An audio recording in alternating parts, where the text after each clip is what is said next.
नमस्कार, आदाब, सत श्री अकाल। जय हिंद प्यारे साथियों, स्वागत है आप सभी को अपना यूट्यूब चैनल सफ़र सिविल सर्विस पे, जो कि पूर्ण रूप से डेडिकेटली है सिविल सेवा के लिए। अभी वर्तमान में पूर्ण रूप से डेडिकेट है बीपीएससी के लिए। जैसे कि आपको पता है कि हमने कल से मतलब एक वीडियो चल चुका है बीपीएससी पीवाईक्यू का सीरीज शुरू किया है, जिसमें आधुनिक भारत के इतिहास से मैंने शुरू किया है, क्योंकि सर्वाधिक क्वेश्चन इतिहास से ही पूछे जाते हैं। लगभग 30 क्वेश्चन बीपीएससी में इतिहास से पूछे जाते हैं। तो सबसे पहले मैंने आधुनिक भारत के इतिहास शुरू किया है। हमें पीवाईक्यू क्यों करना चाहिए? नंबर 1, पीवाईक्यू के क्या क्या फ़ायदे हैं एवं मायने हैं। नंबर 1, जब हम पीवाईक्यू करते हैं तो पैटर्न को समझते हैं, पीवाईक्यू ही हमें बताता है कि क्या पढ़ना है एवं क्या छोड़ना है। प्रीवियस ईयर क्वेश्चन सिलेबस में तो बहुत छोटा सा दिया हुआ है, 2 लाइन लिख दिया हुआ है बस। उसके साथ साथ कई बार नहीं, हमेशा 10 से 15 क्वेश्चन प्रीवियस क्वेश्चन के फॉर्म में देखा गया है।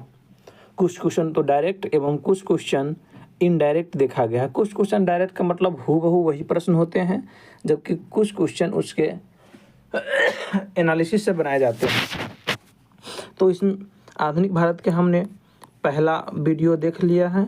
अगर आपने अभी तक पहला वीडियो नहीं देखा है तो तुरंत जाकर के पहला वीडियो को देखिए। आज हम आधुनिक भारत के दूसरे वीडियो की तरफ चल रहे हैं। पहला वीडियो में हमने टॉपिक कवर किया था यूरोपीय कंपनियों के आगमन, ईस्ट इंडिया कंपनी और बंगाल के नवाब। आज 2 टॉपिक को कवर करने वाले हैं। क्षेत्रीय राज्य मैसूर एवं पंजाब, गवर्नर जनरल एवं वायसराय को आज हम कवर करेंगे। इसका उपयोग कैसे करना है, तो आप कॉपी कलम के साथ बैठ जाएंगे और सबसे पहले हम क्वेश्चन पढ़ेंगे। क्वेश्चन पढ़ने के बाद आप उस क्वेश्चन को अटेम्प्ट करेंगे और अटेम्प्ट करने के बाद जब हम उसका सही आंसर बताएंगे तो आप फिर उससे मिलान करेंगे कि आपका सही है या गलत। अगर सही है तो सही करना है और अगर गलत है तो गलत करना है। फिर उस टॉपिक का जब एंड होगा तो हम चेक करेंगे कि उस टॉपिक में हमारा कैसा परफॉर्मेंस है। अगर परफॉर्मेंस कमज़ोर है तो फिर से रिवीजन करेंगे उस टॉपिक को। चलिए, आज का पहला टॉपिक होगा क्षेत्रीय राज्य मैसूर एवं पंजाब और दूसरा गवर्नर जनरल एवं वायसराय होगा। तो पहला प्रश्न है इसका, टीपू सुल्तान ने अपनी राजधानी बनाई। तो टीपू सुल्तान ने अपनी राजधानी कहाँ बनाई थी? ऑप्शन ए है श्रीरंगपट्टम, ऑप्शन बी है मैसूर, ऑप्शन सी बंगलौर और ऑप्शन डी कोयम्बटूर। आइए, ये 38वीं बीपीएससी प्री में पूछा हुआ सवाल है। तो टीपू सुल्तान ने अपना राजधानी श्रीरंगपट्टम को बनाया। जैसे कि आपको पता है कि बंगलौर होगा नहीं, मैसूर होगा नहीं, ये टीपू सुल्तान श्रीरंगपट्टम को बनाया। आइए इसका एनालिसिस देखते हैं। टीपू सुल्तान ने श्रीरंगपट्टम को अपनी राजधानी बनाया एवं यहाँ पर फ्रांसीसी अधिकारियों ने जैकोबियन क्लब की स्थापना की। यह फ्रांस में स्थापित जैकोबियन क्लब की एक शाखा की। टीपू सुल्तान ने इस क्लब का समर्थन किया। जैकोबियन क्लब की स्थापना किसने की? फ्रांसीसी अधिकारी ने। और कथित तौर पर इसका सदस्य भी बना। उसने टीपू को अपनी राजधानी में फ्रांस और मैसूर के मैत्री का प्रतीक स्वतंत्रता का वृक्ष रोपा। टीपू सुल्तान ने अपने समकालीन विदेशी राज्यों से मैत्री संबंध बनाने तथा अंग्रेजों के विरुद्ध उनकी सहायता प्राप्त करने के लिए अरब, कुस्तुनतुनिया, आधुनिक इस्तांबुल, काबुल और मॉरिशस में अपने राजदूत भेजे। चलिए दूसरा प्रश्न है,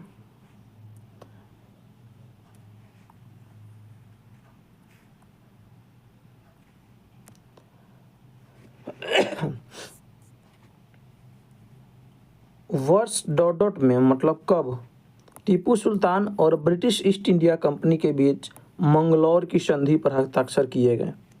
तो इस क्वेश्चन को हम बनाएंगे कैसे, जब भी मंगलौर की संधि आपको पूछेगा तो मंगलौर की संधि किस युद्ध के बाद हुआ था आप याद करेंगे। 1782, 1792, 1779 एवं 1784। चलिए आप लोग सही आंसर दीजिए, फिर हम इसका सही उत्तर बताते हैं। इसका सही जवाब होगा 1784। आइए इसका एनालिसिस देखते हैं। टीपू सुल्तान और ब्रिटिश ईस्ट इंडिया कंपनी के बीच मंगलौर की संधि 1784 ईस्वी में हुई थी। इस संधि के बाद द्वितीय मैसूर युद्ध का अंत हो गया। मतलब जब द्वितीय मैसूर युद्ध हुआ, द्वितीय मैसूर युद्ध कब हुआ, 1780 से 84। तो द्वितीय मैसूर युद्ध किस संधि के द्वारा खत्म हुआ, मंगलौर की संधि कब हुआ था, 1784 में। आइए अगला प्रश्न की तरफ बढ़ते हैं। अगला प्रश्न है कि ये प्रश्न 42वीं बीपीएससी प्री में पूछा गया प्रश्न है, अंग्रेजों ने श्रीरंगपट्टम की संधि किसके साथ की थी। तो अभी आपने देखा कि श्रीरंगपट्टम को राजधानी किसने बनाया था, श्रीरंगपट्टम को राजधानी किसने बनाया था, टीपू सुल्तान ने। तो इसका राइट आंसर हो जाएगा टीपू सुल्तान ने। आइए इसका एनालिसिस देखते हैं।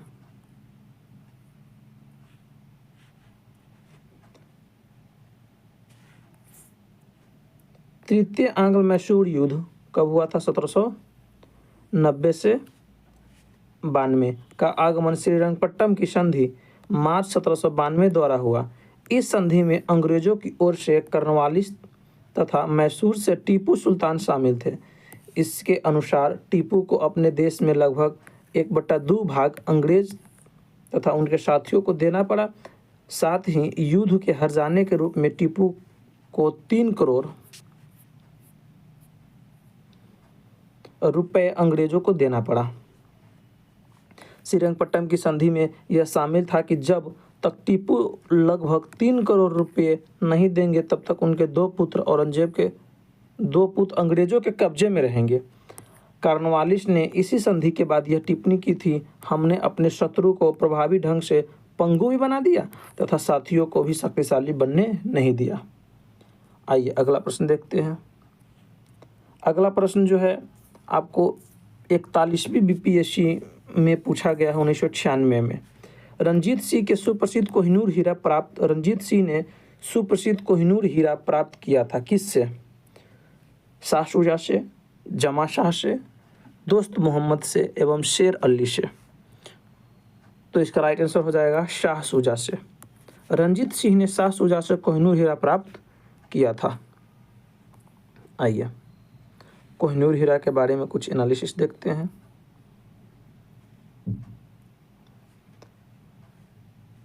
पंजाब अहमद शाह अब्दाली के साम्राज्य का भाग था, परंतु 1772 ईस्वी में उनकी मृत्यु के पश्चात मुल्तान, कश्मीर इत्यादि कुछ छोटे छोटे भागों को छोड़कर शेष पर सिख मिसलों का अधिकार हो गया।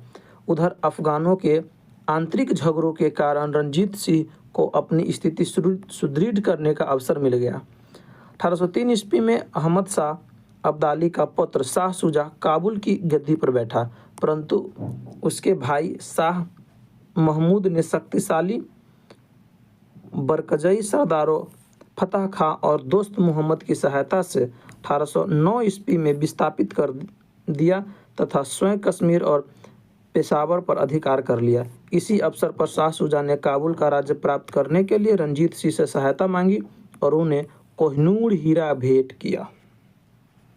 यही कोहिनूर हीरा अहमद शाह के शासनकाल में जब नादिर शाह ने आक्रमण किया तो नादिर शाह ले गया। आइए अगला प्रश्न है 5 नंबर, पंजाब भूमि हस्तांतरण अधिनियम कब पारित किया गया। ये आपको 63वीं बीपीएससी में पूछा हुआ प्रश्न है। Option A 1850, option B 1895, option C 1900 और ऑप्शन डी 1905, ऑप्शन ई उपयुक्त में से कोई नहीं या उपयुक्त में से एक से अधिक। आपके जानकारी के लिए बता दें, एवं कल के वीडियो में भी हमने ये बात बताया था कि अब ऑप्शन ई 5वां ऑप्शन लगने जा रहा है, लेकिन इस प्रकार से उपयुक्त में से कोई नहीं, उपयुक्त में से एक से अधिक नहीं हो करके ये नॉट अटेम्प्ट के लिए होगा। जब आप प्रश्न को अटेम्प्ट नहीं करना चाहते हैं तो फिर भी आपको ऑप्शन नंबर ई गोले को भरना पड़ेगा। चलिए तो इसका पहले एनालिसिस देखते हैं। इसका सही आंसर हो जाएगा 1900 में पंजाब भूमि हस्तांतरण अधिनियम 1900 में पारित किया गया था। पंजाब भूमि हस्तांतरण अधिनियम वर्ष 1900 में पारित किया गया था, जिससे कृषकों की भूमि का गैर कृषकों के पास हस्तांतरित होना काफ़ी हद तक प्रतिबिंबित हो गया। अगला प्रश्न है, ये CDPO 2018 में पूछा हुआ प्रश्न है। 72वीं बीपीएससी के साथ भी CDPO का फॉर्म डल रहा है। पंजाब हिंदू सभा की स्थापना किस वर्ष हुई थी? 1900, option number A 1905, option number B 1909, option number C 1915, option number D 1917। आप लोग इसका सही जवाब देंगे। सही जवाब इसका है ऑप्शन नंबर बी 1909। आइए देखते हैं।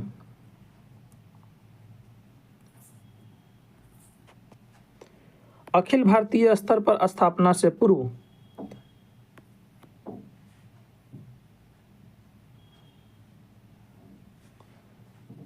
प्रांतीय स्तर पर हिंदू महासभा स्थापित की गई। सबसे पहले पंजाब प्रांत में वर्ष 1909 में पंजाब हिंदू महासभा की स्थापना की गई थी। हिंदू महासभा की स्थापना अप्रैल 1915 में हरिद्वार के कुंभ मेले में सर्वदेशिक हिंदू सभा के नाम से की गई। वर्ष 1921 में इस संस्था का नाम बदलकर अखिल भारतीय हिंदू महासभा कर दिया गया। तो इसमें टोटल हमने 6 प्रश्न किया।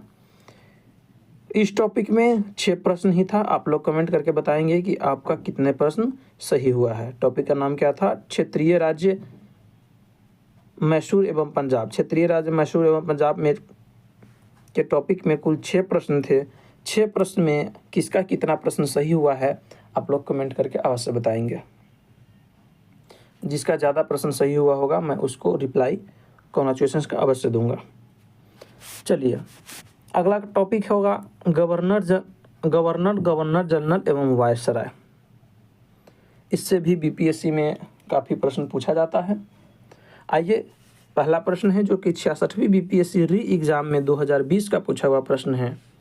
भारत का प्रथम गवर्नर जनरल कौन था? Option number A Lord Mayo, option number B Lord Lytton, option number D Canning, option number C Canning एवं ऑप्शन नंबर डी डफरिन। ई में उपयुक्त में से कोई नहीं या उपयुक्त में से एक से अधिक। आइए पहले इसका हम एनालिसिस देखते हैं, फिर आंसर पर भी बात करेंगे। वारेन हेस्टिंग्स 1774 ईस्वी में बंगाल का प्रथम गवर्नर जनरल नियुक्त किया गया।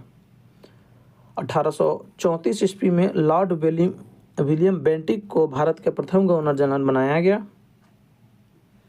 रॉबर्ट क्लाइव बंगाल का पहला गवर्नर जनरल नियुक्त किया गया, जो इस पद पर 1758 से 60 ईस्वी एवं 1765 से 67 ईस्वी की अवधि में रहा। तो इस प्रकार से आपका इनमें से कोई भी नहीं आंसर हो जाएगा। क्वेश्चन था कि भारत का प्रथम गवर्नर जनरल कौन था, तो भारत के प्रथम गवर्नर जनरल वारेन हेस्टिंग्स सही आंसर होगा। तो इसका आंसर हो जाएगा ऑप्शन नंबर ई। आइए आगे बढ़ते हैं। अगला प्रश्न है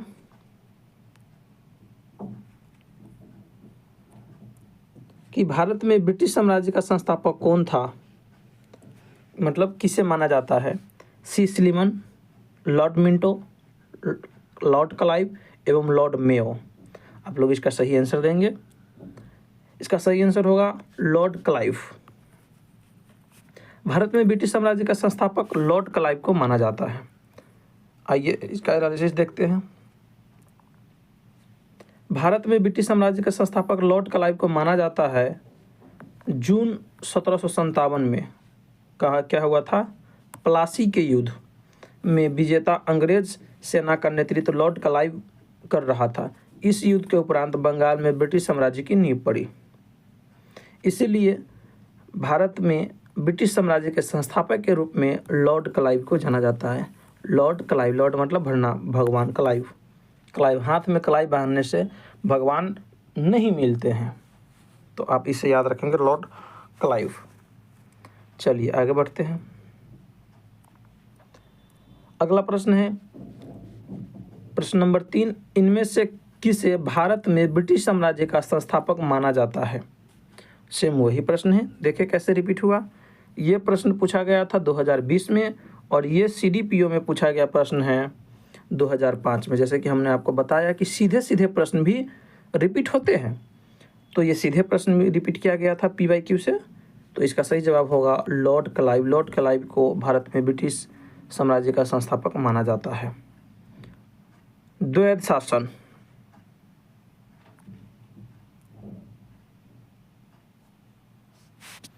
द्वैध शासन का जनक किसे माना जाता है। क्लाइव, मुनरो, मैकाले एवं सर लियोनोर कार्टिश। ये 64वीं BPSC 2018 में पूछा हुआ प्रश्न है। आइए इसका एनालिसिस देखते हैं। सर लियोनोर कार्टिश को द्वैध शासन का जनक माना जाता है। इसे द्वैध शासन भारत सरकार अधिनियम 1919 के तहत प्रांतीय विषयों को आरक्षित और हस्तांतरित में विभाजित किया गया था। तो इसका सही जवाब हो जाएगा कि सर लियोनिस कार्टिश। द्वैध शासन का जनक किसे माना जाता है, सर लियोनिस कार्टिश। द्वैध शासन का जनक किसे माना जाता है, सर लियोनिस कार्टिश। आप इसे 2-4 बार याद करने की प्रयास करेंगे तो अवश्य ही याद हो जाएगा। द्वैध शासन का जनक किसे माना जाता है, सर लियोनिस कार्टिश।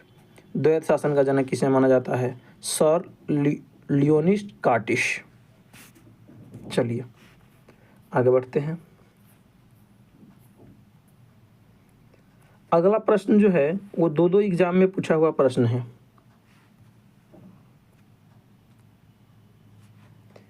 एक 41वीं BPSC में पूछा गया है 1996 में, और 1996 में पूछा गया प्रश्न को ही रिपीट किया गया है 2005 में।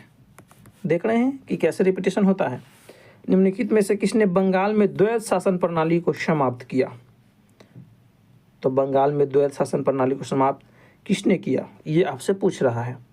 रॉबर्ट क्लाइव ने, लॉर्ड कॉर्नवालिस ने, ऑप्शन नंबर C है वारेन हेस्टिंग्स ने, एवं D है उपयुक्त में से कोई नहीं। तो इसका सही जवाब हो जाएगा वारेन हेस्टिंग्स ने बंगाल में द्वैध शासन को समाप्त किया था। आइए इसका एनालिसिस देखते हैं।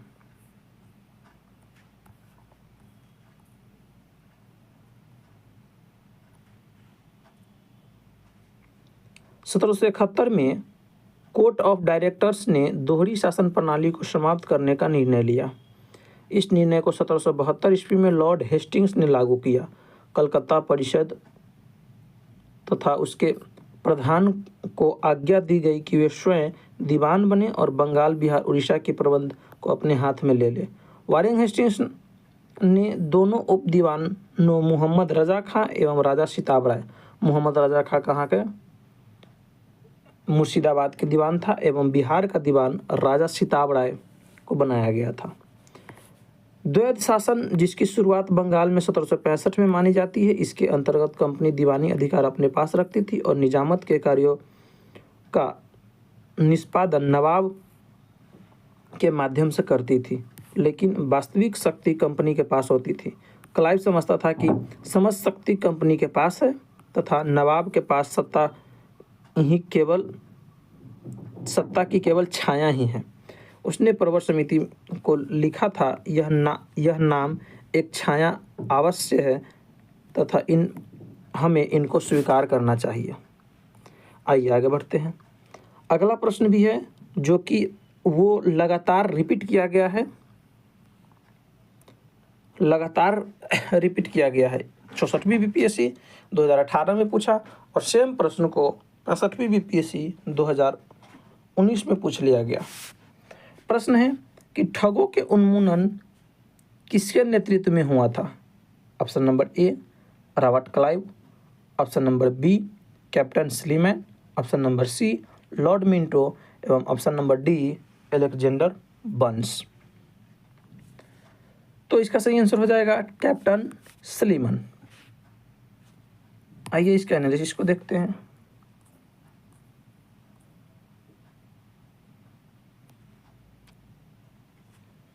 ब्रिटिश सरकार का मानना था कि ठगों में हिंदू और मुसलमान दोनों धर्मों की अनुयायी सम्मिलित थे, परंतु वास्तव में ये लोग काली, दुर्गा अथवा भवानी की पूजा करते थे तथा प्रायः अपने शिकार को देवी को बलि चढ़ाने के लिए मारते थे। ठगों को यह विश्वास था कि उनका यह अंधा विधि का विधान है, धंधा विधि का विधान है तथा उनके शरीर की मृत्यु उनके भाग्य में उसी प्रकार लिखी होती थी। सती प्रथा के प्रश्न पर कुछ मतभेद था, किंतु ठगी के विषय में समस्त जनता ने सरकार का समर्थन किया। Lord William Bentinck captain William Henry Sleeman को ठगों के विरुद्ध कार्रवाई करने के लिए नियुक्त किया। उसने लगभग 1562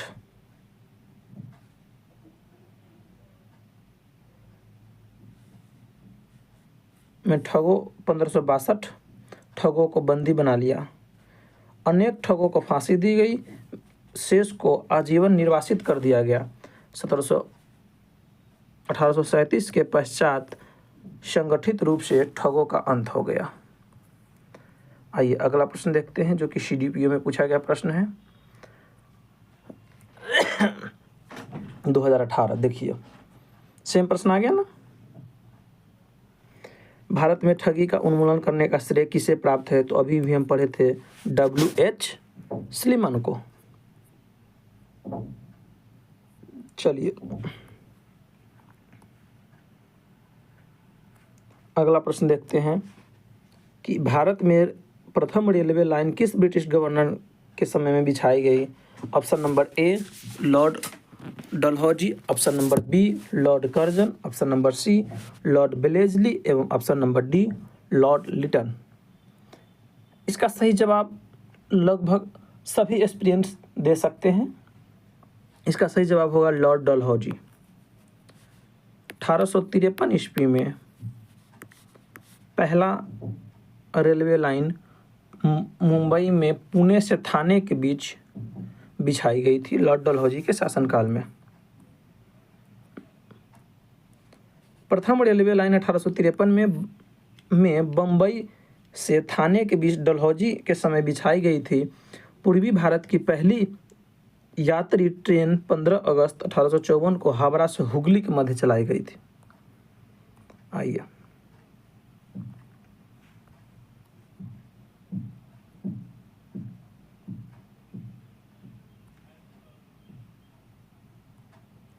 ये प्रश्न जो आप देख रहे हैं ये आपको 67वीं बीपीएससी री एग्जाम में पूछा गया है 2017 में।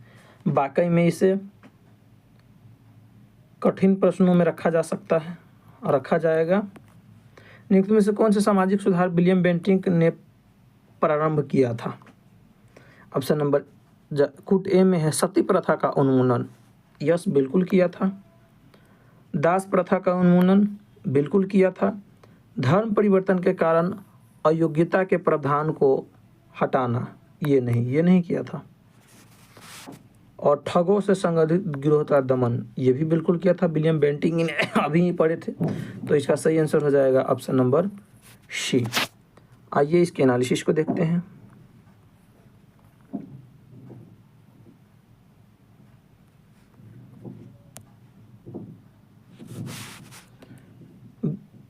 लॉर्ड विलियम बेंटिंक 1828 ईस्वी में बंगाल प्रेसिडेंसी का गवर्नर जनरल बना। 1829 ईस्वी में उसने सती प्रथा को अपराध घोषित कर उसका उन्मूलन किया। 1829 में विलियम बेंटिंक ने। बेंटिंक के काल में ही चार्टर एक्ट 1833 पारित किया गया, जिसमें दास प्रथा का उन्मूलन का प्रावधान किया गया। बेंटिंक ने ठगों के गिरोह के विरुद्ध भी अभियान चलाकर उनका दमन करने का प्रयास किया। बेंटिंक ने शिक्षा और प्रेस की स्वतंत्रता पर भी काम किया। 1835 ईस्वी में इंग्लैंड वापस चला गया। धर्म परिवर्तन के कारण अयोग्यता के प्रावधान को 1850 ईस्वी में हटाया गया।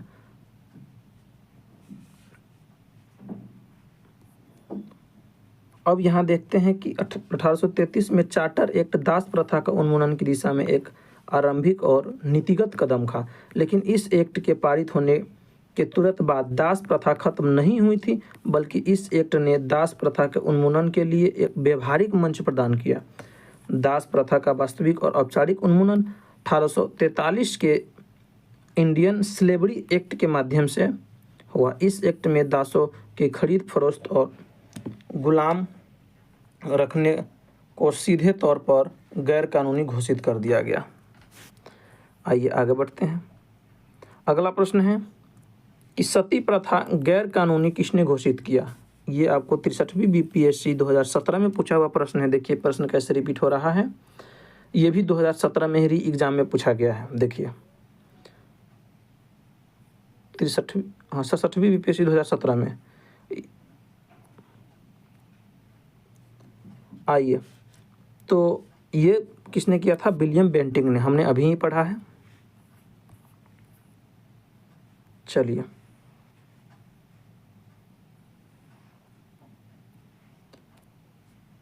1857 में भारत का गवर्नर जनरल कौन था? तो 1857 में भारत के गवर्नर जनरल कौन था? ऑप्शन नंबर ए ब्लेजली, डलहौजी, कैनिंग एवं मिंटो। इसका सही जवाब होगा Canning.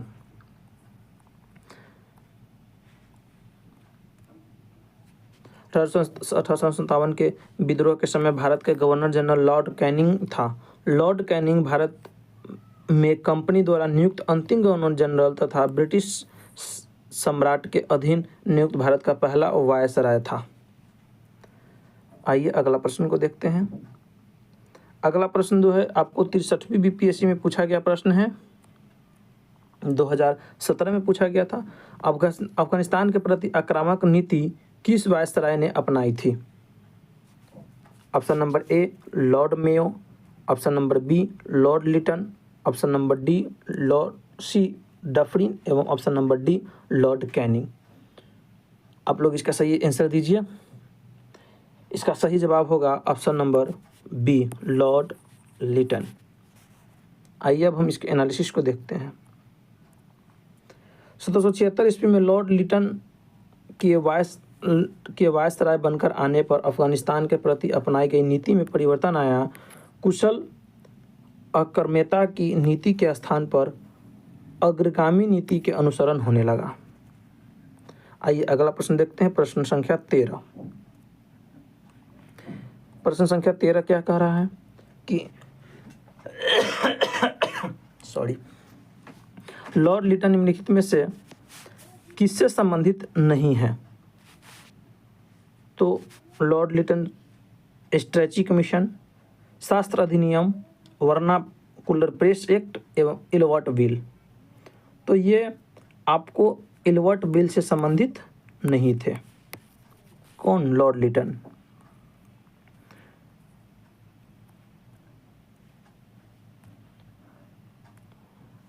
Lord Lytton Ilbert bill विवाद से संबंधित नहीं थे। Ilbert bill viceroy Lord Ripon के कार्यकाल में पेश किया गया। इलवर्ट बिल किसके काल में आया? रिपन के काल में। मतलब ये लिटन से नहीं, रिपन से संबंधित है। इलवर्ट बिल लिटन नहीं, रिपन से संबंधित है। इस बिल में वरिष्ठ भारतीय न्यायाधीशों को यूरोपीय अपराधियों पर मुकदमा चलाने की अनुमति देने की मांग की गई थी। आइए अगला प्रश्न है जो आपको 17वीं बीपीएससी में पूछा गया है, 2024 में पूछा गया प्रश्न है, लेटेस्ट प्रश्न है। किस वायसराय ने भारत में औपनिवेशिक आर्थिक संरचना का विकेंद्रीकरण किया? Option number A Mayo, option number B Curzon, option number C Ripon एवं ऑप्शन नंबर डी उपयुक्त में से एक से अधिक। तो इसका सही जवाब होगा मेयो। आइए इसके एनालिसिस को देखते हैं। वायसराय लॉर्ड मेयो का शासनकाल 1869 से 72 ईस्वी अपने शैक्षणिक, आर्थिक और प्रशासनिक सुधारों के लिए जाना जाता है। मेयो द्वारा 14 दिसंबर 1870 को एक संकल्प जारी किया गया। इस रेजोल्यूशन में प्रथम औपनिवेशिक आर्थिक संरचना के विकेंद्रीकरण की बात की गई तथा केंद्रीय और प्रांतीय वित्त के विभाजन की दिशा में पहला कदम उठाया गया। साथ ही प्रांतीय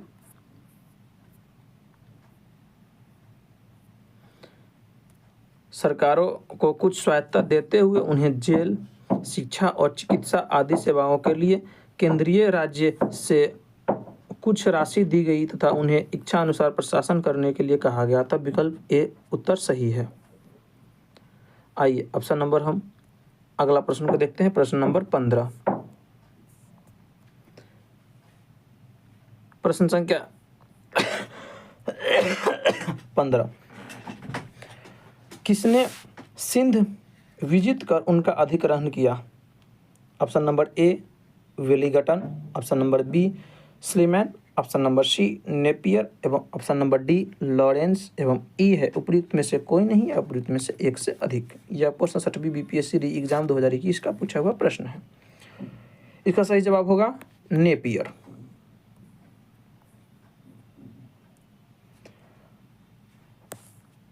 गवर्नर जनरल लॉर्ड एलनब्रो का काल 1842 से 1844 ईस्वी के दौरान 1843 ईस्वी में चार्ल्स नेपियर द्वारा सिंध को पूर्ण रूप से ब्रिटिश साम्राज्य में मिला लिया गया। पी.ई. रॉबर्ट्स के अनुसार सिंध की विजय अफगान युद्ध के बाद हुई और नैतिक व राजनीतिक रूप से उसी का परिणाम था। आइए अगला प्रश्न देखते हैं। प्रश्न संख्या 16,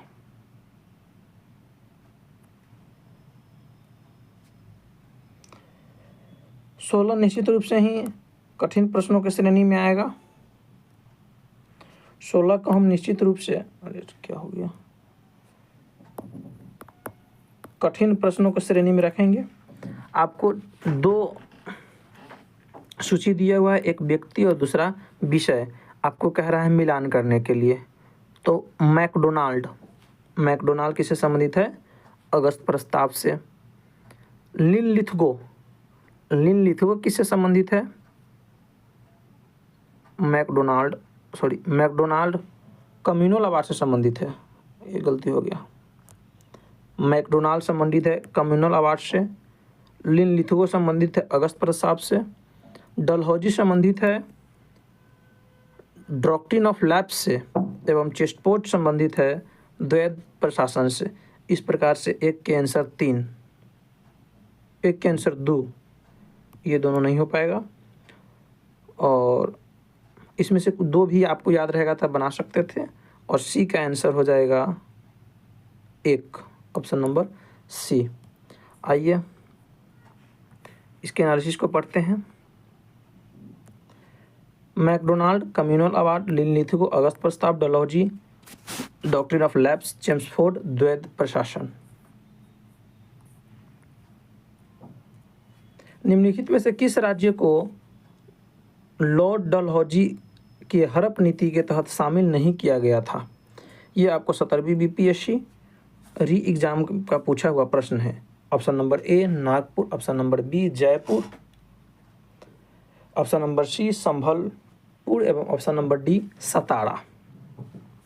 तो इसका सही जवाब होगा option number B Jaipur.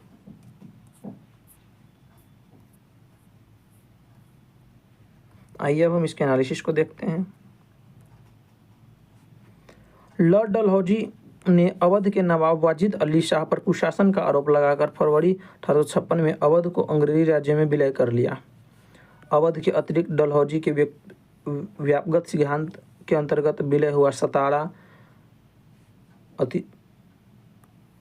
Jaitpur, Jabalpur, बघाट, उदयपुर, झांसी तथा नागपुर।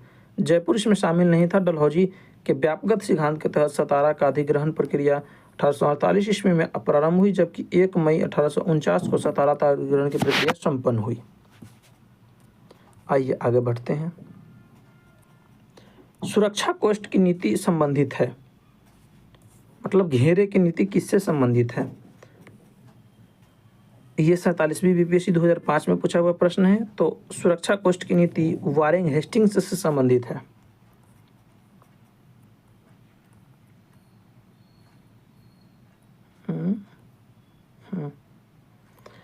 आइए इसके एनालिसिस को देखते हैं। सुरक्षा कोष्ठ या घेरे की नीति से वारेन हेस्टिंग्स तथा वेलेस्ली संबंधित थे। वारेन हेस्टिंग्स ने मैसूर और मराठों के साथ युद्ध, अन्य भारतीय रियासतों के साथ बराबरी की पदवी प्राप्त करने की भावना से किया। इस समय कंपनी ने अपने राज्य के चारों ओर मध्य राज्य यानी बफर स्टेट बनाने का प्रयत्न किया। इसका उद्देश्य केवल अपने राज्य की रक्षा करना था, अथवा हम यह भी कह सकते हैं कि अपने पड़ोसी राज्यों की सीमाओं की रक्षा करो ताकि अपनी सीमाएं सुरक्षित रहें। उस समय भय मुख्यतः अफगानों और मराठों से था, इसलिए कंपनी ने अवध की रक्षा व्यवस्था के कार्य को इस शर्त पर संभव कि अवध का नवाब उस व्यय का बोझ उठाएगा, और इस प्रकार अवध की रक्षा ही बंगाल की रक्षा थी। वेलेस्ली के आने से कंपनी के भारतीय रियासतों के साथ संबंधों में परिवर्तन आया। वेलेस्ली का उद्देश्य भारतीय रियासतों को कंपनी रक्षार्थ कंपनी पर निर्भर करने पर बाध्य करना था। उसने भारतीय रियासतों को अंग्रेजी राजनीतिक शक्ति के और सैनिक रक्षा के घेरे में लाने का प्रयत्न किया। चलिए आगे बढ़ते हैं। अगला 19 नंबर प्रश्न को देखते हैं।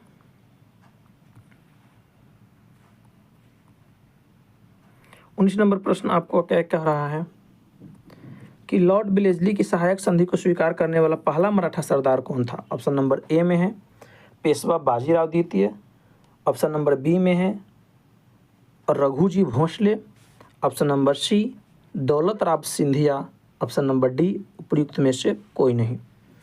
ये आपको 41वीं बीपीएससी प्रीलिम्स का पूछा हुआ सवाल है, तो इसका सही आंसर हो जाएगा ऑप्शन नंबर ए पेशवा बाजीराव द्वितीय। आइए इसके एनालिसिस को देखते हैं।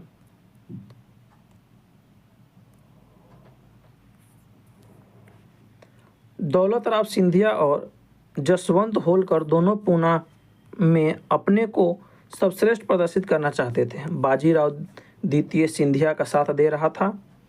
उसने 1801 में जसवंत के भाई की हत्या कर दी। परिणाम स्वरूप जसवंत होलकर की सेना ने पूना पर आक्रमण कर पेशवा की सिंधिया की संयुक्त सेना को परास्त कर दिया। बाजीराव द्वितीय ने भागकर बसिन में शरण ली तथा 31 दिसंबर 1802 को अंग्रेजों से बसिन की संधि की। संधि के अनुसार पेशवा बाजीराव द्वितीय ने अंग्रेजों की रक्षात्मक स्वीकार कर ली। इस संधि को मराठों द्वारा अंग्रेजों के साथ की गई प्रथम सहायक संधि की संज्ञा दी गई। आइए अगला प्रश्न देखते हैं। प्रश्न संख्या 20 कह रहा है कि लॉर्ड मेयो के 1870 के संकल्प के बारे में निम्नलिखित में से कौन सा कथन सही है?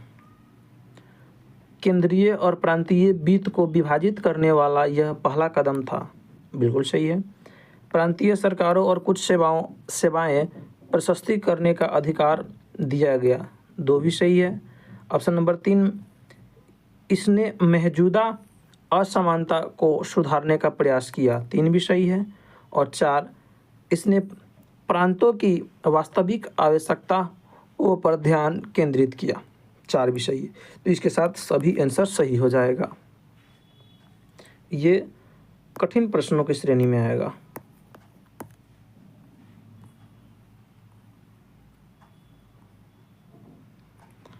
आइए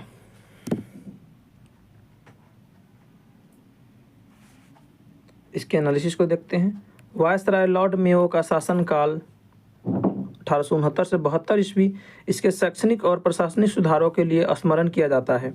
उसने प्रशासन में सुधार के लिए प्रत्येक अलग अलग प्रशासन से पत्राचार के उपरांत 14 दिसंबर 1870 को एक संकल्प जारी किया, जिसे मेयो रेजोल्यूशन या प्रांतीय सरकारों का चार्टर भी कहा जाता है। इसमें केंद्रीय और प्रांतीय वित्त का विभाजन करने की दिशा में पहला कदम उठाया गया। साथ ही प्रांतीय सरकारों को कुछ स्वायत्तता देते हुए इन्हें जेल, शिक्षा और चिकित्सा आदि सेवाओं के लिए केंद्रीय राजस्व से कुछ राशि दी गई। साथ ही उन्हें इच्छानुसार प्रशासन करने के लिए कहा गया। इस प्रकार मेयो उन्हें प्रांतीय स्वायत्तता को बढ़ावा देकर प्रांतों की वास्तविक आवश्यकताओं पर ध्यान केंद्रित किया। 1871 में मेयो ने वित्तीय विकेंद्रीकरण पर ध्यान दिया। ब्रिटिश साम्राज्य की इन वित्तीय आवश्यकताओं को संतुलित करने का प्रयास किया, जो लगातार घाटे की स्थिति में थी। आइए अगला प्रश्न देखते हैं। अगला प्रश्न है प्रश्न संख्या 21। निम्न में किस देशी रियासत को अंग्रेजों ने अपने क्षेत्र में नहीं मिलाया था? तो देशी रियासत को सिंध को भी मिलाया था, अवध को भी मिलाया था, सतारा को भी मिलाया था। तो ये तीनों आपका नहीं होगा। ग्वालियर को नहीं मिलाया था, तो सही आंसर हो जाएगा आपका ग्वालियर। आइए आगे बढ़ते हैं।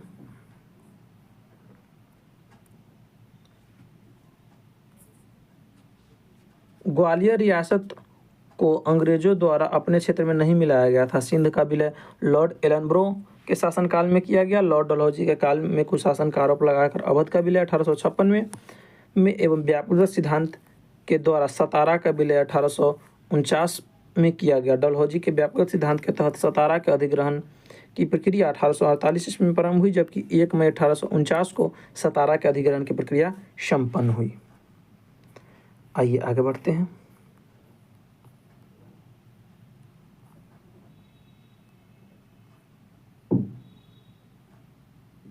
अट्ठाईस प्रश्न तक है।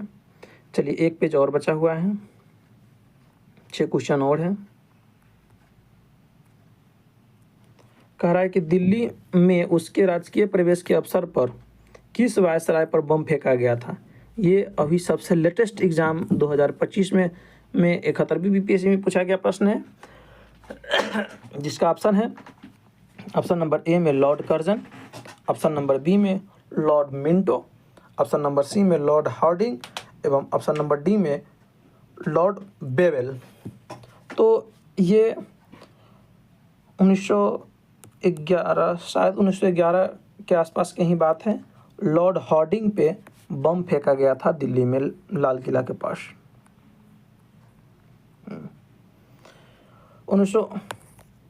1911 में ब्रिटिश सरकार ने भारत की राजधानी कलकत्ता से बदलकर दिल्ली करने की घोषणा की। उसके बाद 23 सितंबर 1912 को नई राजधानी दिल्ली में वायसराय लॉर्ड हार्डिंग द्वितीय का भव्य राजकीय प्रवेश जुलूस निकाला गया।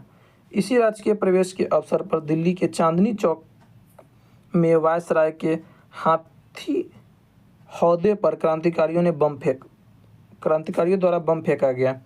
इस हमले में लॉर्ड हार्डिंग द्वितीय गंभीर रूप से घायल हो गए और महावत मारा गया। इस घटना की योजना क्रांतिकारी राम बिहारी बोस के नेतृत्व में बनाई गई थी। आइए अगला प्रश्न देखते हैं। ये आपको बीपीएससी असिस्टेंट के एग्जाम में पूछा गया प्रश्न है। प्रश्न है कि भारत के वायसराय के रूप में किसके कार्यकाल में महान शहीद भगत सिंह, सुखदेव एवं राजगुरु को फांसी दी गई थी? तो इसका सही आंसर होगा लॉर्ड इरविन। इरविन के शासनकाल में भगत सिंह, सुखदेव एवं राजगुरु को फांसी दी गई थी 1931 में। आइए इसका एनालिसिस को देखते हैं।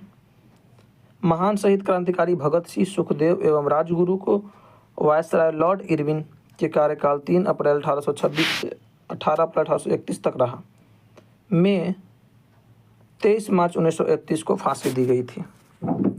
अगला प्रश्न है प्रश्न नंबर 24। इंपीरियल कैडेट कॉर्प्स की स्थापना किसने की? Option number A Lord Minto, option number B Lord Curzon, option number B Lord Lytton, option number D Lord Ripon. तो इसका सही जवाब हो जाएगा option number B Lord Curzon. Lord Curzon ने वर्ष 1901 में इंपीरियल कैडेट कॉर्प्स की स्थापना की। इसका उद्देश्य क्षेत्रीय नरेशों के राजकुमारों एवं सामंतों के पुत्रों के लिए सैनिक शिक्षा का प्रबंधन करना था। आइए अगला प्रश्न है, ये CDPO 2022 में पूछा गया प्रश्न है।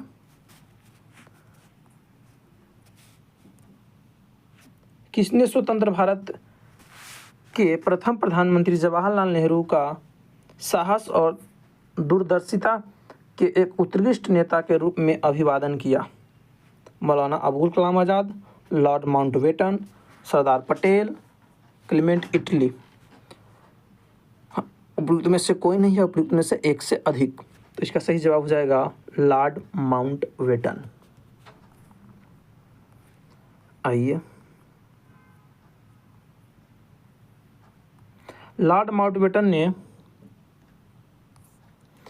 माउंटबेटन ने स्वतंत्र भारत के प्रथम प्रधानमंत्री जवाहरलाल नेहरू का साहस और दूरदर्शिता के एक उत्कृष्ट नेता के रूप में अभिवादन किया। आइए अगला प्रश्न है, प्रश्न नंबर 26।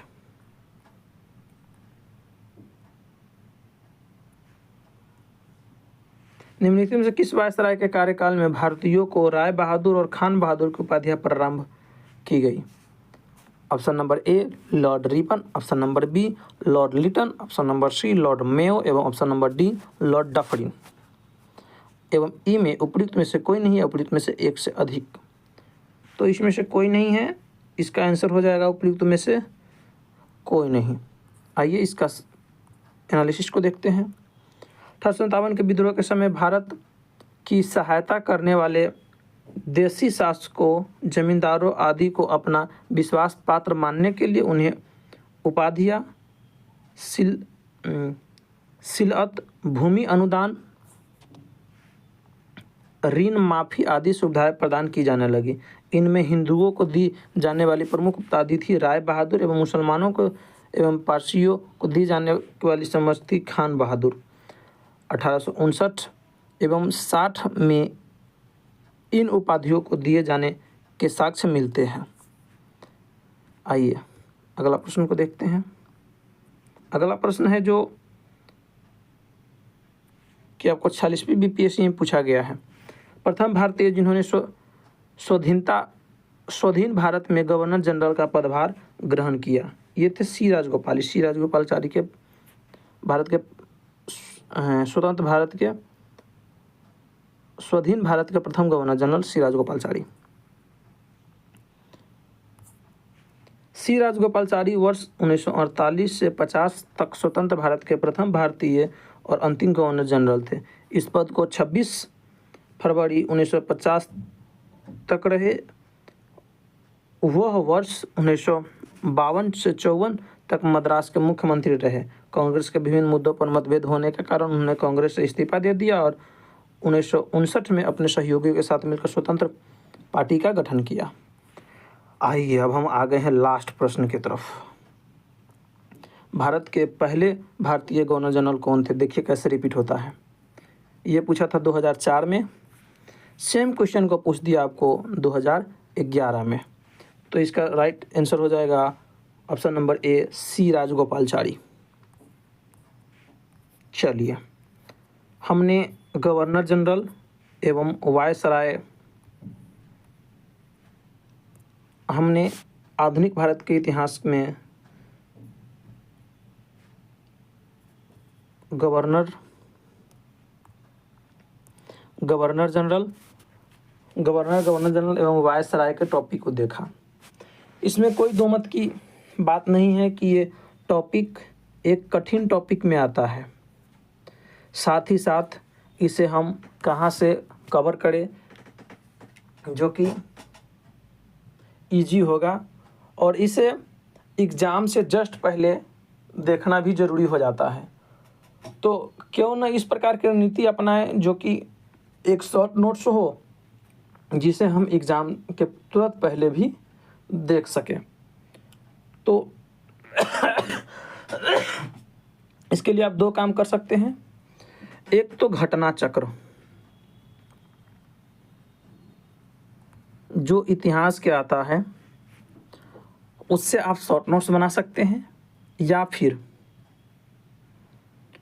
लुसेंट्स में दिया गया है वहाँ से पढ़ के आप शॉर्ट नोट्स के रूप में प्रिपेयर कर सकते हैं। या नहीं तो मेरे द्वारा बनाए गए शॉर्ट नोट्स जो कि यूट्यूब पर पढ़ाए जाएंगे, जब हम लुसेंट की सीरीज़ लाएंगे तो वहाँ लुसेंट की चित्रात्मक प्रस्तुति की सीरीज लाएंगे, इसमें आधुनिक भारत के इतिहास का समय आएगा, तो वहाँ पे हम इसे कवर करेंगे और आपको पीडीएफ भी उपलब्ध करा देंगे, जहाँ से इजली आप इसे कवर कर सकें, साथ ही साथ एग्ज़ाम से तुरंत पहले उसका रिवीजन भी कर सकें। तो घबराने की कोई ज़रूरत नहीं है, ये थोड़ा कठिन टॉपिक में आता ही है, लेकिन अगर आप इसे रणनीतिक रूप से कवर करते हैं और एग्ज़ाम से तुरंत पहले रिवीजन करते हैं तो इसका प्रश्न बनाना उतना मुश्किल नहीं रह जाता है। तो चलिए ठीक है, फिर हम नेक्स्ट वीडियो में मिलेंगे अगले टॉपिक के साथ। अगला टॉपिक होगा ब्रिटिश शासन का भारतीय अर्थव्यवस्था पर प्रभाव, और हो सके तो इससे आगे का भी टॉपिक लेंगे, तो आप इसे रिवीजन करके आएंगे। समय भी 1 घंटा होने को है। फिर मिलते हैं नेक्स्ट वीडियो में, तब तक के लिए जय हिंद। पढ़ते रहिए, आगे बढ़ते रहिए, स्वस्थ रहिए, मस्त रहिए एवं तंदुरुस्त रहिए। जय हिंद, जय भारत।